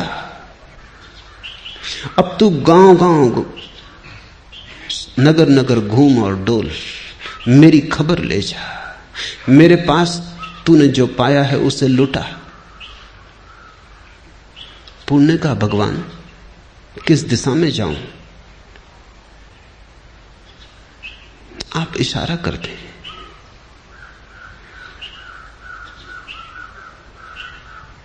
बुद्ध ने कहा तू खुद ही चुन ले, अब तू खुद ही समर्थ है, अब मेरे इशारे की भी कोई जरूरत ना रही। तो पूर्ण ने कहा कि जाऊंगा। सूखा नाम का एक इलाका था बिहार में, वहां जाऊंगा। बुद्ध ने कहा तू खतरा मोल ले रहा है, वो जगह भली नहीं, लोग सज्जन नहीं, लोग बड़े दुष्ट हैं। और लोग सताने में रस लेते हैं। लोग तुझे परेशान करेंगे इन पीत वस्त्रों में। उन्होंने भिक्षु कभी देखा नहीं, वो बड़े जंगली हैं, तू वहां मत जा। पर पुण्य का इसलिए तो उनको मेरी जरूरत है, किसी को तो जाना ही होगा। कब तक वे जंगली रहें? कब तक उनको पशुओं की तरह रहने दिया जाए? मुझे जाना होगा, आज्ञा दे। बुद्ध ने कहा जा, मेरे 2-3 सवालों के जवाब दे दे। पहला, अगर वे तुझे गालियां दें, अपमान करें तो तुझे क्या होगा? तो पूर्ण ने कहा, ये भी आप मुझसे पूछते हैं क्या होगा? आप भली भांति जानते कि मैं प्रसन्न होऊंगा, क्योंकि मेरे मन में यह भाव उठेगा कितने भले लोग हैं, सिर्फ गालियां देते, मारते नहीं। मार भी सकते थे। बुद्ध ने कहा ठीक, मगर अगर मारने ही लगे तो तेरे मन में क्या होगा? पूर्ण ने कहा, आप पूछते, आप भली भांति जानते कि पूर्ण प्रसन्न होगा कि धन्य भाग कि मारते हैं, मार ही नहीं डालते, मार भी डाल सकते थे। बुद्ध ने कहा, आखिरी सवाल पूर्ण, अगर मार ही डालें तो मरते वक्त तेरे मन में क्या होगा? पूर्ण ने कहा, आप और पूछते, आपको भली भांति मालूम है कि जब मैं मर रहा हूंगा तो मेरे मन में होगा धन्य भाग, उस जीवन से छुटकारा दिला दिया जिसमें कोई भूल चूक हो सकती थी। बुद्ध ने कहा, अब तू जा, अब तुझे जहां जाना है तू जा। अब तुझे कोई गाली नहीं दे सकता, अब तुझे कोई मार नहीं सकता, अब तुझे कोई मार डाल नहीं सकता। ऐसा नहीं कि वो तुझे गाली ना देंगे, गाली तो वो देंगे, लेकिन तुझे अपनी कोई गाली नहीं दे सकता। ऐसा नहीं कि वो तुझे मारेंगे नहीं, मारेंगे, लेकिन तुझे अब कोई मार नहीं सकता। और कौन जाने कोई तुझे मार भी डाले, लेकिन अब तू अमृत है, अब तेरी मृत्यु संभव नहीं। सारा खेल मन का है। कैसे हम देखते, उसने मुझे डांटा, उसने मुझे मारा, मुझे जीत लिया, मेरा लूट लिया। जो ऐसी गांठें मन में नहीं बनाए रखते हैं, उनका वैर शांत हो जाता है। और वैर नरक है, कहीं और कोई नरक नहीं। शत्रुता में जीना नरक है। तुम जितनी शत्रुता अपने चारों तरफ बनाते हो, उतना तुम्हारा नरक बड़ा हो जाता है। तुम जितनी मित्रता अपने चारों तरफ बनाते हो, उतना स्वर्ग खड़ा हो जाता है। स्वर्ग मित्रों के बीच जीने का नाम है, नरक शत्रुओं के बीच जीने का नाम है। और सब तुम पे निर्भर है। नरक कोई भौगोलिक जगह नहीं है और न कोई स्वर्ग कोई भौगोलिक जगह है। नक्शों में मत पड़ना। मनोदशाएं, स्टेट्स ऑफ माइंड। जब तुम सारे जगत को मित्र की तरह देखते हो, ऐसा नहीं कि सारा जगत मित्र हो जाएगा, इस भूल में मत पड़ना। लेकिन तुम जब सारे जगत को मित्र की भांति देखते हो, तुम्हारे लिए जगत मित्र हो गया, तुम्हारे शत्रु समाप्त हो गए। और अगर कोई तुम्हारी शत्रुता करेगा तो वो शत्रुता उसके मन में होगी, वो उसकी पीड़ा पाएगा, लेकिन तुम्हें कोई पीड़ा नहीं दे सकता। इस संसार में वैर से वैर कभी शांत नहीं होता, अवैर से ही वैर शांत होता है। यही सनातन धर्म है, यही नियम है। नहीं वैरेन वैरानी समंतीद कुदाचनम, अवैरेन चा समंती एस धम्मो सनंतनो। यही सनातन धर्म है। शत्रुता से शत्रुता समाप्त नहीं होती, क्रोध से क्रोध समाप्त नहीं होता, वैर से वैर नहीं मिटता। और जितना वैर बढ़ता जाता है, उतना तुम अपने चारों तरफ अपने हाथों नरक निर्मित करते चले जाते हो। ये जगत तुम्हारी कृति है, तुम चारों तरफ अपना परिवेश बनाते हो। ये बात तुम्हें दिखाई पड़ जाए, ये इशारा तुम्हें समझ आ जाए, तो तुम्हें फिर कोई दुख नहीं दे सकता।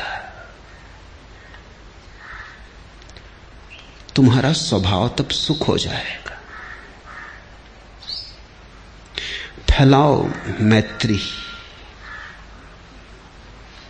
महावीर ने कहा है, मित्ति में सब भूएसु वैरम मच्छ न के नहीं। मेरी मित्रता सबसे है, सारे विश्व से, सब भूतों से, सब भूएसु, और वैर मेरा किसी से भी नहीं। महावीर के कानों में भी खीले ठोकने वाले मिल गए, पत्थर मारने वाले मिल गए, महावीर को गांव-गांव से खदेड़ कर बाहर निकालने वाले मिल गए, लेकिन महावीर यही कहते रहे, वैरम मच न के नहीं, मेरी किसी से कोई शत्रुता नहीं। उनकी होगी, उनका हिसाब वो जाने। अभी कुछ दिन पहले मैं एक कहानी कह रहा था कि दो मनोवैज्ञानिक, एक ही मकान में उनका दफ्तर था, रोज सुबह आते,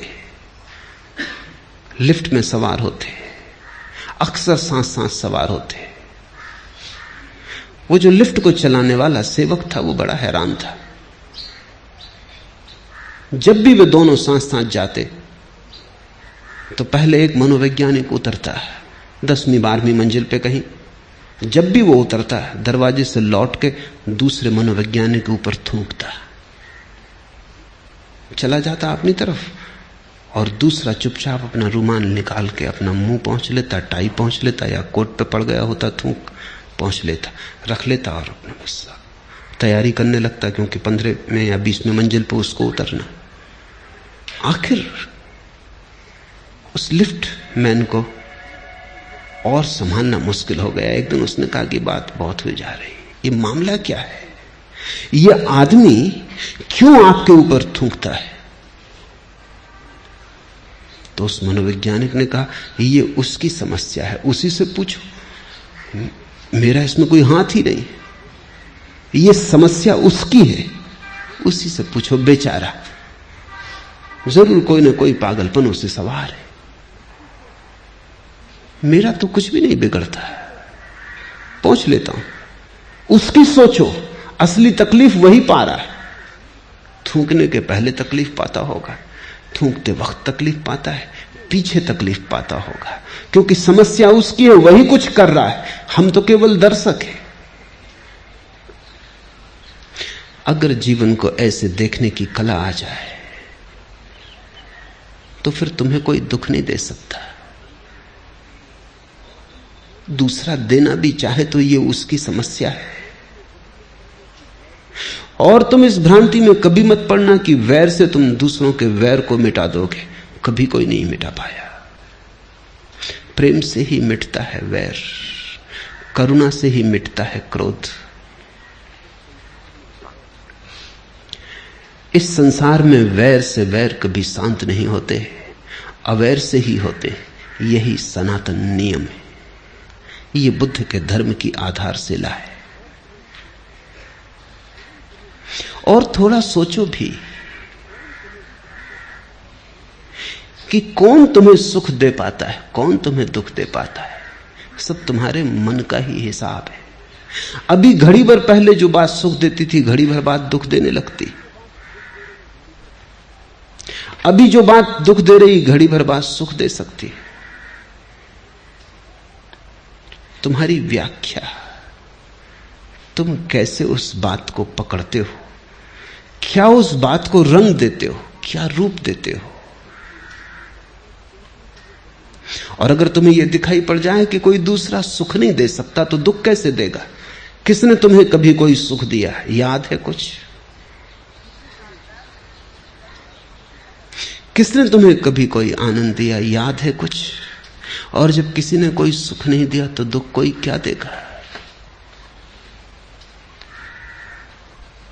मैं एक गीत कल पढ़ता था, बात मूल्यवान लगी। डरूं में किस लिए गुस्से से, प्यार में क्या था। मैं अब खिजा जो रोऊं, बहार में क्या था।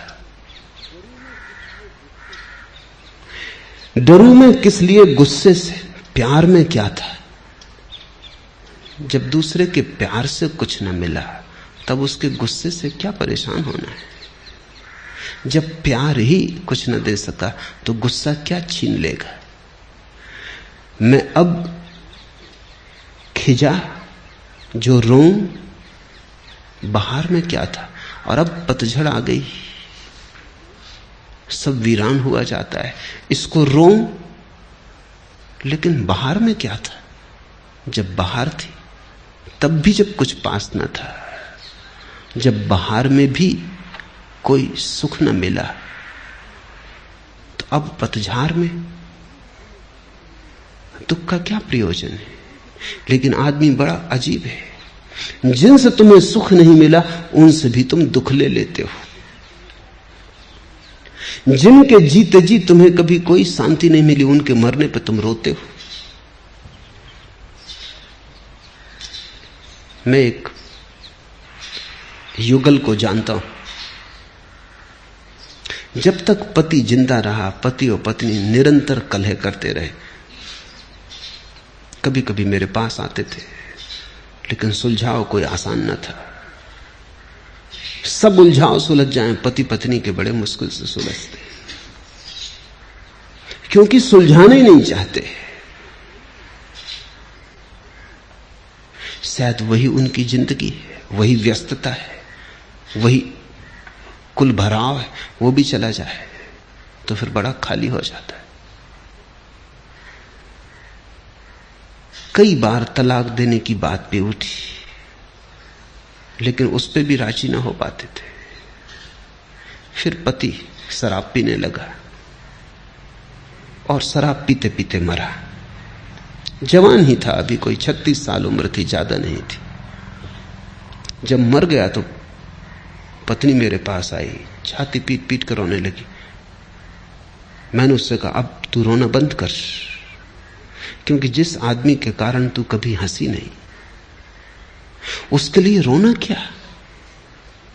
और मैं जानता हूं कि 1000 बार तेरे मन में यह सवाल उठता रहा होगा कि यह आदमी मर ही जाए तो अच्छा। बोल, झूठ कहता हूं या सच? वो थोड़ी चौंकी। उसने कहा, आपको कैसे पता चला? पता चलने की क्या बात है? कितनी बार तूने नहीं सोचा है कि आदमी मर ही जाए तो झंझट मिटे। अब मर गया, आकांक्षा पूरी हो गई, अब क्यों रोती है? जिससे तुझे सुख नहीं मिला उससे दुखी होने का क्या प्रयोजन है? लेकिन यही बड़े मजे की बात है, सुख लेने में तो तुम बड़े कंजूस, दुख लेने में तुम बड़े कुशल। सुख तो तुम बामुश्किल स्वीकार करते हो, दुख तुम द्वार सजा के खड़े हो सदा, स्वागतम, हाथ फैलाए खड़े हो सदा। तुम दुखी होना चाहते हो, दुखवादी हो, अन्यथा कोई कारण नहीं तुम्हारे दुखी होने का। जीवन को जो जानते हैं वो पहचान लेते हैं कि न तो दूसरे से सुख मिलता है न दुख मिलता है, न तो किसी के जीवन से तुम्हें जीवन मिलता है, न किसी के मौत से तुम्हें मौत मिलती है। डरूं मैं किस लिए, गुस्से से प्यार में क्या था, मैं अब खिजा जो रहूं बाहर में क्या था। और जब तुम्हें दोनों बातें साफ दिखाई पड़ जाती तब जैसे एक उद्घाटन हो जाता है भीतर, एक बिजली कौन जाती कि ये मैं ही हूं, अपनी ही शक्ल देखता हूं, दूसरे तो केवल दर्पण है। अपने ही प्रतिबिंब, अपनी ही प्रतिध्वनि, अपनी ही परछाई पकड़ता हूं, दूसरे तो केवल दर्पण, घाटियां हैं जिनमें अपनी ही आवाज गूंज के लौट आती।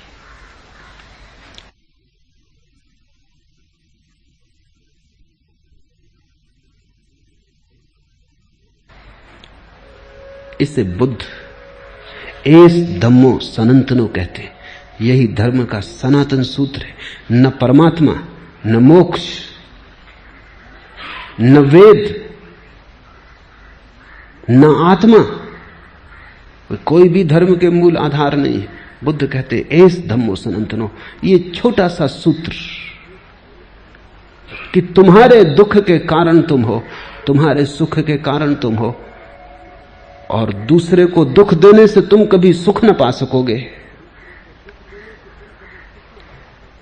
दूसरे को सताने से कभी तुम उत्सव न मना सकोगे। वैर से वैर शांत नहीं होता, अवैर से शांत हो जाता है। अवैर बरस जाए, वैर की अग्नि शांत हो जाती। फिर हो या न शांत, ये कोई सवाल नहीं है, तुम्हारे लिए समाप्त हो जाती है। जिस व्यक्ति को ये सूत्र समझ में आ गया उसके लिए नरक नहीं, वो यहीं इसी क्षण में प्रविष्ट जाता है। उसका स्वर्ग कल नहीं है, उसका स्वर्ग अभी है। हम इस संसार में नहीं रहेंगे, सामान्य जन ये नहीं जानते, और जो इसे जानते हैं उनके सारे कलह शांत हो जाते। बड़ी थोड़ी देर का बसेरा है, रैन बसेरा। सुबह हुई और चल पड़ेंगे यात्री। ये कारवां यहीं ठहराना रहेगा। ये तंबू हैं जिनको तुमने घर समझा है, ये अभी अभी लगाए हैं, अभी अभी उखाड़ने का वक्त आ जाएगा। और कितने कारवां तुमसे पहले निकल चुके, उनके पद भी नहीं रहे, खो गए हैं बिल्कुल। दूर उनके पैरों की, घुड़सवारों की उड़ती धूल भी दिखाई नहीं पड़ती। सिकंदर की फौजों की उड़ती धूल भी अब दिखाई नहीं पड़ती। यहां क्षण भर हम हैं, हम जैसे बहुत लोग पहले थे। वैज्ञानिक कहते हैं कि एक एक आदमी के नीचे कम से कम 10-10 आदमियों की लाश गड़ी। तुम जहां बैठे हो वहां 10 आदमी मर चुके। हर आदमी मरघट पे बैठा है, लाशों के ढेर पे बैठा है। कितनी देर तुम जिंदा है? थोड़ी देर जल्दी तुम भी 11वीं लाश बन जाओगे और 12वां आदमी तुम्हारे ऊपर बैठा होगा। कारवां की उड़ती धूल भी दिखाई नहीं पड़ती, कारवां खुद ही धूल हो गए। इस संसार में सदा नहीं रहेंगे, ऐसा जिसको समझ में आ गया उसी को इस संसार में रहने का ढंग आ गया। जिसको समझ में आ गया कि ओस की बूंद है, अब गिरी तब गिरी, भोर की तरैया है, अभी अब डूबी तब डूबी, क्षण भर का खेल है, फिर क्या चिंता है, फिर किसको दुख देना है, किसको पीड़ा देनी, किससे शत्रुता लेनी है। शत्रुता हम ले पाते हैं इसी आधार पर कि जैसे सदा रहना है। तुम थोड़ा सोचो, अगर इसी वक्त खबर आ जाए कि आज सांझ तुम्हारी मौत हो जाएगी, पक्की खबर आ जाए, क्या तुम नहीं अपने दुश्मनों से क्षमा मांगाओगे? क्या नहीं तुम उनसे जिनको मिटाने को तत्पर थे क्षमा याचना कर लोगे? क्या वैर समाप्त नहीं हो जाएगा?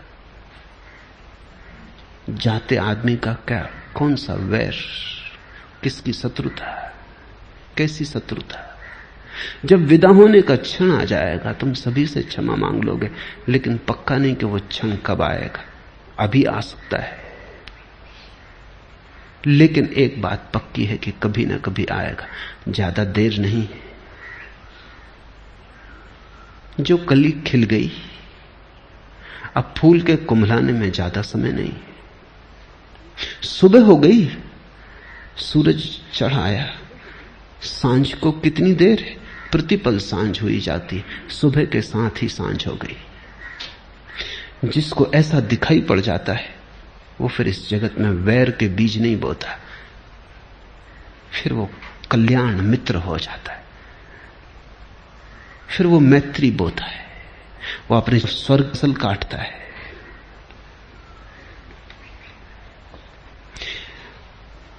हम इस संसार में नहीं रहेंगे, सामान्य जन ये नहीं जानते, ऐसे जीते हैं जैसे सदा यहां रहना है, उसी से सारी भूल हो जाती है। और जो इसे जानते हैं उनके सारे कलह शांत हो जाते हैं। क्षण भंगुर है जीवन, आंख झपी, क्षण भर का सपना है जीवन। इस पर बहुत भरोसा मत कर लेना। इस पर तुमने जितना ज्यादा भरोसा किया उतने ही भटक जाओगे। इसमें सो मत जाना, जागे रहना, नींद स्वाभाविक लगती है क्योंकि नींद सनातन की आदत हो गई है। जागना कठिन मालूम पड़ता है क्योंकि कभी जागे नहीं। लेकिन एक बार तुम जाग जाओगे तो ये जीवन तो क्षणभंगुर हो जाएगा, महाजीवन के द्वार खुलेंगे। एक बार तुम जाग के देख लोगे तो तुम हंसोगे, क्या सपने देखते थे, जबकि सत्य के खजाने उपलब्ध थे। लेकिन बुद्ध उन खजानों के संबंध में कुछ भी नहीं कहते। वो कहते हैं डर है। खजाने की बात भी तुम सुन लेते हो सपने में तो तुम उसका भी सपना बना लेते हो और नींद तुम अपनी गहरी कर लेते हो। इसलिए बुद्ध कहते हैं उस संबंध में कुछ भी ना कहेंगे। इसलिए बुद्ध निषेधात्मक है, निगेटिव है। उनका धर्म नकार का है। वो ब्रह्म की बात नहीं करते क्योंकि वो तो उसकी बात हो जाएगी जो खुली आंख से दिखाई पड़ता है। वो मोक्ष की बात नहीं करते क्योंकि तुमसे क्या मोक्ष की बात करनी, तुम इतनी गहरी नींद में पड़े हो, तुमने संसार की ऐसी शराब पी ली कि तुमसे क्या मोक्ष की बात करनी। शराब के नशे में तुम मोक्ष को सुनोगे भी तो भी कुछ और समझोगे, अनर्थ हो जाएगा। वो कहते हैं इतना ही समझो कि तुम नाली में पड़े हो, बेहोश पड़े हो, जागो। बुद्ध मेटाफिजिक्स, दर्शन शास्त्र की बात नहीं करते, वो सिर्फ तुम्हारी बीमारी की बात करते हैं और निदान उनका दुरुस्त 100% सही है। इस निदान पर सोचना। बुद्ध का धर्म भरोसे का धर्म नहीं, गहन सोच विचार, चिंतन मनन, और उसी चिंतन मनन और सोच विचार से उठे हुए ध्यान का धर्म है। परमात्मा, आत्मा, मोक्ष, ये शब्द बुद्ध के लिए पराये। बुद्ध तो तुम्हारे मन का खंड खंड करेंगे क्योंकि तुम्हारा मन ही एकमात्र सवाल है। जो उपनिषदों ने कहा है, वेदों ने कहा है, कुरान ने कहा है, बाइबल ने कहा है, लेकिन बुद्ध उसको कहते नहीं। इस बात को स्मरण रखना, जो पाना है वो पाकर ही जाना जाएगा। उसकी चर्चा व्यर्थ है और उसकी चर्चा खतरनाक है। ज़ेन फकीर हैं जापान में, बुद्ध को प्रेम करते हैं, सुबह सांझ पूजा करते हैं, लेकिन वे कहते हैं अगर बुद्ध का भी बहुत ज्यादा विचार मन में आने लगे और बुद्ध के प्रति भी बहुत ज्यादा लगाव बनने लगे तो सावधान, कहीं नींद में नया सपना तो नहीं आता। तो रास्ते पे जाएं, उठा के तलवार काट देना। बोकुजू अपने गुरु के पास था, उसके गुरु ने कहा कि देख अब वो खतरा करीब आ रहा है जब बुद्ध तुझे रास्ते पे मिलेंगे, तू डरना मत, लगाव भी मत करना, राग मत लगाना, उठा के तलवार काट देना, 2 टुकड़े खंड खंड कर देना बुद्ध के, चाहे तोड़ के नमस्कार कर लेना, लेकिन पहले तोड़ देना। बोकुजू ने कहा लेकिन तलवार कहां से तलवार लाऊंगा वहां? गुरु ने कहा घबरा मत, जहां से बुद्ध को लाया कल्पना का सब जाल है, वहीं से तलवार भी ले आना, उठा के एक तलवार काट ही देना, कहीं ऐसा ना हो कि बुद्ध का सपना आने लगे। बुद्ध ने सपने को कोई सहारा नहीं दिया। बुद्ध से बड़ा मूर्ति भंजक जगत में नहीं हुआ है। और बड़े विडंबना की बात है, बुद्ध से ज्यादा मूर्तियां किसी की नहीं है और उससे बड़ा मूर्ति भंजक कोई नहीं। उर्दू में शब्द है बुद्ध के लिए बुद्ध। बुद्ध जो है, जिसका मतलब अब मूर्ति होता है, बुद्ध का ही बिगड़ा हुआ रूप है। इतनी मूर्तियां बनी बुद्ध की कि बुद्ध शब्द बुद्ध होकर मूर्ति का ही पर्यायवाची हो गया। और इतना बड़ा मूर्ति भंजक कोई भी नहीं। बुद्ध की तलवार तुम्हें काटेगी, तुम्हें खंड खंड कि तुम ही बचो तुम्हारी शुद्धता में, तुम्हारे परिपूर्ण निर्दोषता में, तुम्हारे क्वारेपन में। वही बच्चा है जो काटा नहीं जा सकता, नैनम छिदंती शस्त्राणी, जिसे छेदा नहीं जा सकता। जिसे जलाया नहीं जा सकता। बुद्ध छेदेंगे और जलाएंगे ताकि जो छेदा जा सकता है वो छिद जाए, जो जलाया जा सकता है वो जल जाए, और फिर तुम बच जाओ तुम्हारी परिशुद्ध अवस्था में।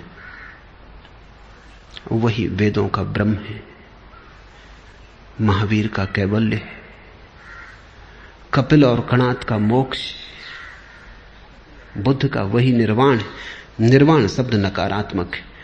निर्वाण का अर्थ होता है दिए को फूंक कर ज्योति का गई। बुद्ध कहते हैं ऐसा ही निर्वाण है। मैं चाहूंगा कि तुम फूंक मारो और अपने को बुझा दो, और फिर मत पूछो कि कहां गए। खो गई अनंत में, हो गई एक एक के साथ, मगर पूछो मत कहां गई।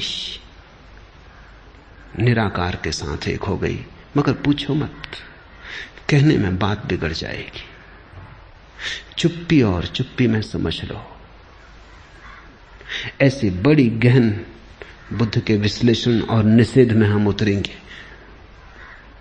अगर तुम हिम्मत पूर्वक बुद्ध के विश्लेषण में उतर जाओ तो बुद्ध तुम्हें परम स्वास्थ्य की दशा